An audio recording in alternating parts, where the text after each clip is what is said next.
6 दिसंबर 2025 की शाम को रोहिणी सेक्टर 21 में मामूली सी बात बस रास्ता देने को लेकर विवाद हुआ। कुछ ही मिनटों में इतना भयानक रूप ले लिया इस विवाद ने।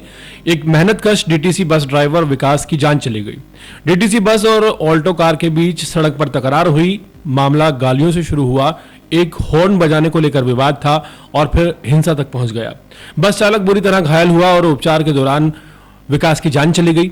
इस घटना ने दिल्ली के ट्रांसपोर्ट विभाग और खासकर डीटीसी परिवार को हिलाकर रख दिया। 7 दिसंबर को मृतक चालक के परिजनों और सैकड़ों डीटीसी कर्मचारियों ने अपना गुस्सा दिखाया और यूईआर 1137 जो टर्मिनल है वहां पर इंसाफ की मांग की। दोषियों की तुरंत सजा और सड़क पर जाम नारे भी लगाए और ये भी कहा कि कड़ी से कड़ी सजा मिलनी चाहिए। पूरी तस्वीर बताती है कि ड्राइवर अब सिर्फ कर्मचारी नहीं रहा बल्कि कई लोगों की भावनाओं का केंद्र बन गया है।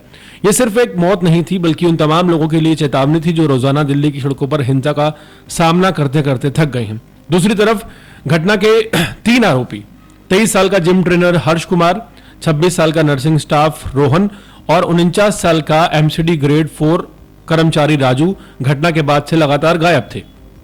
तीनों एक ही गांव मुंडका के रहने वाले थे, लेकिन रोड रेस की एक घड़ी के गुस्से ने उन्हें एक अपराधी और एक बड़े अपराध का हिस्सा बना दिया, जिससे बचने के लिए लगातार अपने ठिकाने बदल रहे थे।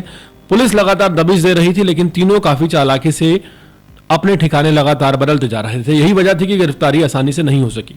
दिन रात की टेक्निकल निगरानी और फोन लोकेशन की ट्रैकिंग और फील्ड इंटेलिजेंस की मदद से क्राइम ब्रांच की आईएससी टीम ने आखिरकार इस पैटर्न को पकड़ लिया है। तीनों ही आरोपी दिल्ली पुलिस के टेक्निकल सर्वेलेंस के जरिए पकड़ लिए गए हैं और ये कराला में घूमते हुए नजर आए। इंस्पेक्टर सत्येंद्र पुनिया और इंस्पेक्टर सोहन लाल की टीम ने एसआई मुकेश, एएसआई सुरेश कुमार और हेड कांस्टेबल रविंद्र दलबीर शामिल थे। इनकी निगरानी एसीपी रमेश लांबा की निगरानी में हो रही थी।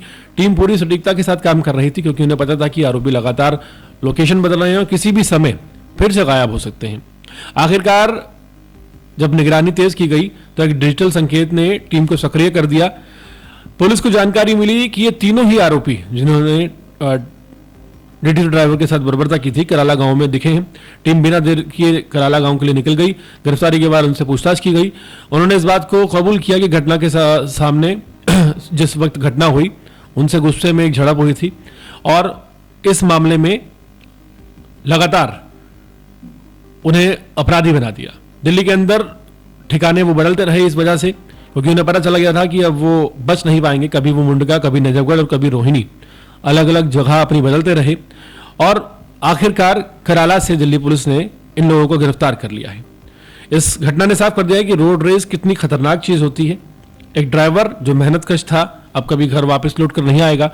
वहीं दूसरी तरफ 3 लोग जो अपनी रोजमर्रा की जिंदगी जी रहे थे अब जेल की सलाखों के पीछे हैं और आने वाले कई सालों तक इस घटना की वजह से वो सजा भी भुगतेंगे और कोर्ट ट्रायल भी फेस करेंगे। क्राइम ब्रांच की टीम ने अपनी सटीक कार्रवाई से दिल्ली पुलिस की प्रोफेशनलिज्म का एक बार फिर उदाहरण दिया है।